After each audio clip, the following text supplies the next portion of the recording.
Hi,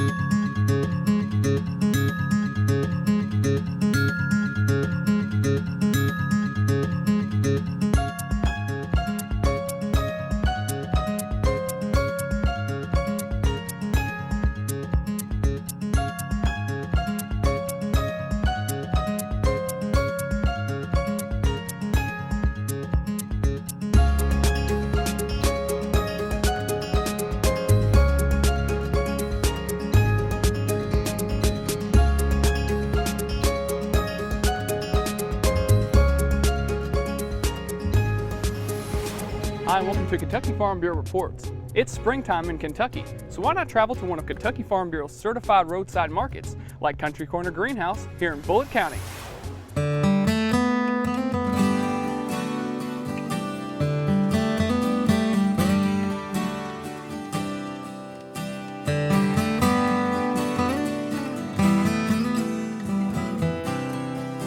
This was a tobacco field when we bought the property, and we gradually got started like building one house a year. We offer annuals, perennials, nursery stock. We have nice home accessory items. We offer classes. We really do a lot of advertising on Facebook. We have a business page, which is Country Corner Greenhouse and Nursery, and that's where you can find most of our information as far as classes and what we have to offer.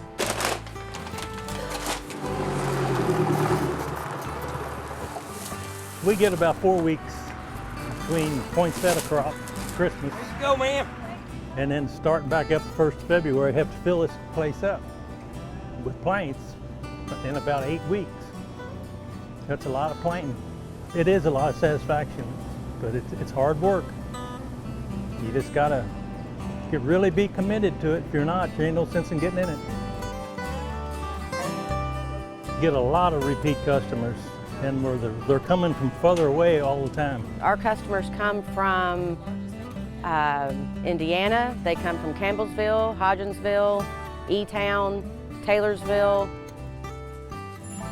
Louisville, a bunch. For their quality, and they like the way our stuff grows after they plant it. They buy things at a lot of the box stores and they plant them and they don't want to grow, because they use so many growth regulators on all their stuff, where we don't use hardly any. You come in here in the mornings and you are it's just the deep breath that you take in the greenhouse.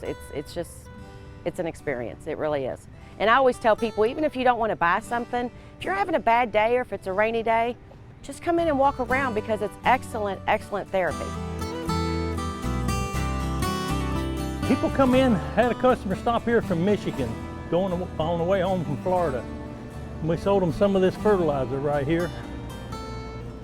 And she said our plants has got the best color of any place she's been anywhere. And so she bought some fertilizer and took it home with her.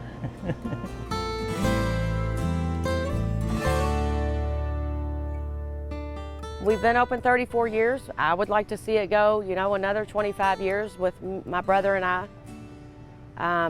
Dad's getting older. I'm wishing he would retire, but at 74, he won't slow down. I would like us to continue if we're able to.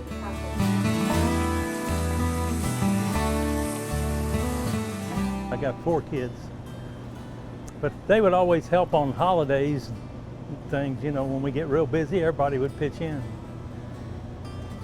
But it's been a pleasure and it's been a nightmare.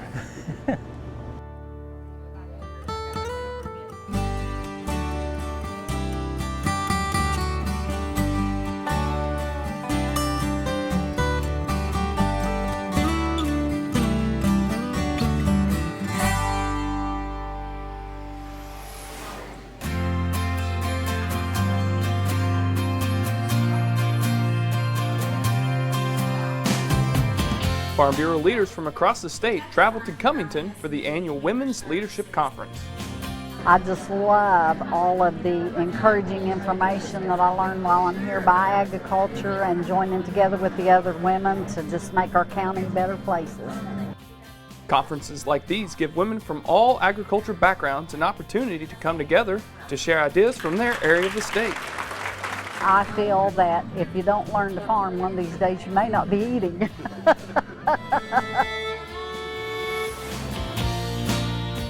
Hi, I'm Steve Cook. I'm a District Claims Manager for Kentucky Farm Bureau Insurance. Spring is my favorite time of the year, especially with the warmer temperatures, but unfortunately that time of year also brings storm season. So that's what I'd like to talk about a little bit today. Maybe give you guys a few ideas of things you can do to help protect your house from storm damage. The first thing I'd like to talk about is the roof on your home, the actual shingles.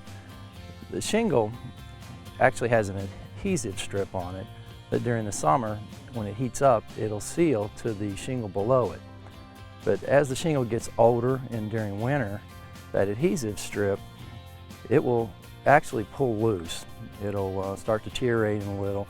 So during the springtime, what you want to do is look at the roof of your home and see if you see any elevated shingle tabs.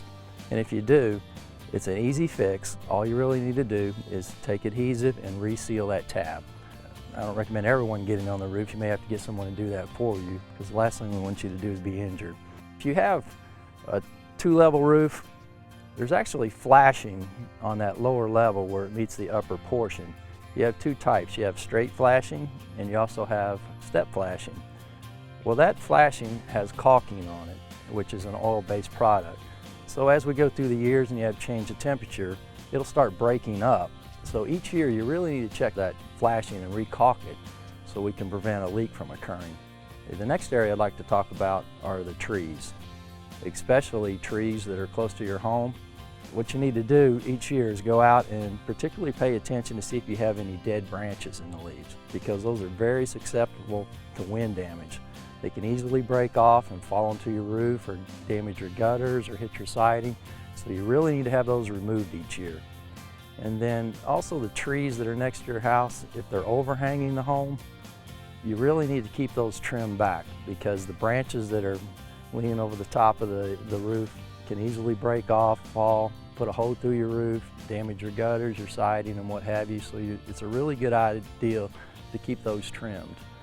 And another problem with the actual branches leaning over the roof, you have debris that throughout the year, that is going to fall onto your roof and then go into your gutter. And that's where it becomes a problem, because where your gutter meets your downspout, there's a small opening there. And then what happens is that the opening gets clogged. And of course your gutters are going to fill with water. And one of two things can happen there. The actual water can flow back over the gutter into your gutter board and into your soffit and into your house, actually damaging all those areas. Or even the weight of the water in the gutter pulls that gutter away from the gutter board. So then you've got a repair that you have to make there. The next issue that I'd like to talk about is the downspout. When the water does come out from there, it obviously is going to run out on the ground around the perimeter of your home. It's a very good idea to put extensions on that downspout to get the water as far away from your home as possible. Because what happens is, especially this time of year when we have all the rain, the ground is very saturated. So if you're putting that extra water around the perimeter of your home, it's going to go to an area of least resistance, which usually is a crack in your foundation or in your basement walls or in your basement floor. So that water is going to run into your basement, causing damage. So ideally what you want to do is get an extension on that gutter as far away from your home as possible. I hope this information has been helpful for you, and please keep in mind that for all your insurance needs, please contact your local Kentucky Farm Bureau insurance agent. House Bill 510 appropriates $5 million to the Soil Erosion and Water Quality Cost Share Program for 2016. Without the legislation, the program would not have the appropriate funds for the first time in its history. I farm with my sons. They have full-time jobs, and I'm the only one that farms full-time. And we raise tobacco, cows, and sheep, and little corn and little soybeans. We use the lime program as fertilizing the pastures and the pasture improvement, which covers seed and fertilized to get better utilization of forage. And then we've got our water program where we developed the spring that was running out on the ground. It runs in a tank now. And now we've got a heavy use area for the cows over here where they can run and not tear up the pasture so bad during the winter months when we're feeding them. Administered through the Kentucky Division of Conservation, the Cost Share Program helps farmers comply with their required water quality plan by providing up to 75% funding for recommended best management practices. The program has been very successful, with more than 13,000 Kentucky farmers receiving assistance. The money's been hard to get to, as you know of, because they cut it out and we didn't have very many coming up last year. It's just to put it in there. You may not get it the first year, but you have to keep applying for it. So, and once you get it done. Kentucky Farm Bureau's Water Management Working Group held its third meeting at the state office in Louisville. Officials from several agencies outlined services and challenges relative to addressing water resource issues. The group also appointed an agriculture drought mitigation subcommittee to begin work on recommendations for a state plan. Now here's Dwight Greenwell with a member benefit update. We're in Simpsonville, Kentucky this morning with a chemical drop. This is the second truck of 5 that we'll be delivering this year. We've been in the chemical business now for about 40 years. It's a great member service. It gives an opportunity for our members to save money on one of their basic inputs. If you have been buying from us in the past, we will send you a price list via email and mail next year when they come out, which will be about February. If you have not, watch for our prices. They'll be listed on the website kyfb.com starting in February of next year. Now for your calendar of coming events. The State FFA Convention is June 9th through the 11th. The Institute for Future Agriculture Leaders, or IFL program, is June 14th through the 18th at Murray State University, and June 21st through the 25th at the University of Kentucky. The National Ag in the Classroom Conference is June 16th through the 19th at the Galt House in Louisville. And Kentucky Farm Bureau is accepting applications for the 2015 Farmer of the Year program. All applications must be postmarked by July 1st. Well, that's it for this month's report. We'll see you next time.